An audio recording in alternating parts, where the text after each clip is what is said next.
How many of you listening have ever had the flu before? If you answered yes to that question, then you know the flu is not fun and it's not ideal. If you said no and you've never had the flu, you've probably known someone in your past life to have experienced it, such as a family member, friend, or someone that you cared about, and you've seen them struggle with it. From personal experience, I can tell you the flu is no fun. In this video, I'll be informing you on what the flu is, some ways you can reduce your risk of catching it, and a few ways to treat it if it is contracted. So, let's hop right on in and let me tell you what the flu is. The flu is a very common virus in the United States. There are over 3 million cases annually. That's a lot of cases for one virus itself. The flu likes to attack your respiratory system. This can cause symptoms such as it makes your breathing hard, it can cause bad coughing, and it can congest your nasal pathways. In extreme cases, it causes diarrhea and vomiting, but those are much more rare. In some cases, the flu has proven to be fatal, but that usually only occurs if the flu isn't handled properly or the person that has contracted it has a weaker immune system. Now that we know what the flu is and what it does to our body, we can look at some ways to reduce our risk of catching it. There is no sure way of knowing that you won't catch the flu, but there are ways that you can lower your risk of catching it. Some of these ways include getting a vaccination and staying sanitary.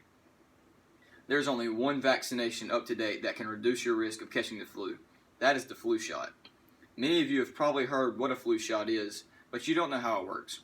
The flu shot injects an actual sample of the flu into your bloodstream so that your blood can produce antibodies to fight off the flu if you come in contact with the actual flu virus itself. I recommend going to a doctor and getting this before flu season starts because it can greatly reduce the risk of catching it.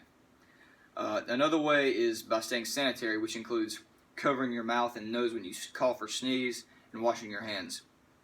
Covering your mouth and nose when you cough or sneeze reduces the amount of germs that leave your body and can spread to other people, and likewise to you from them. Washing your hands regularly helps prevent the germs from entering your body because, for me, I know I put my hands on my face a lot, which can introduce germs to our mouth, nose, and eye areas, which is great ways for germs to enter our bodies, which can introduce the flu to us ourselves.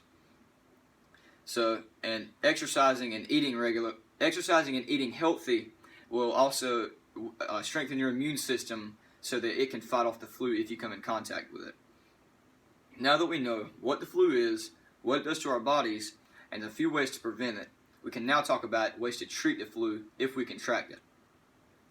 If you're feeling weak, tired, and you have a fever, I suggest going to the doctor because this could be the flu, and I recommend getting a professional outlook on it because you don't want to have the flu and not know about it because you can spread it to other people.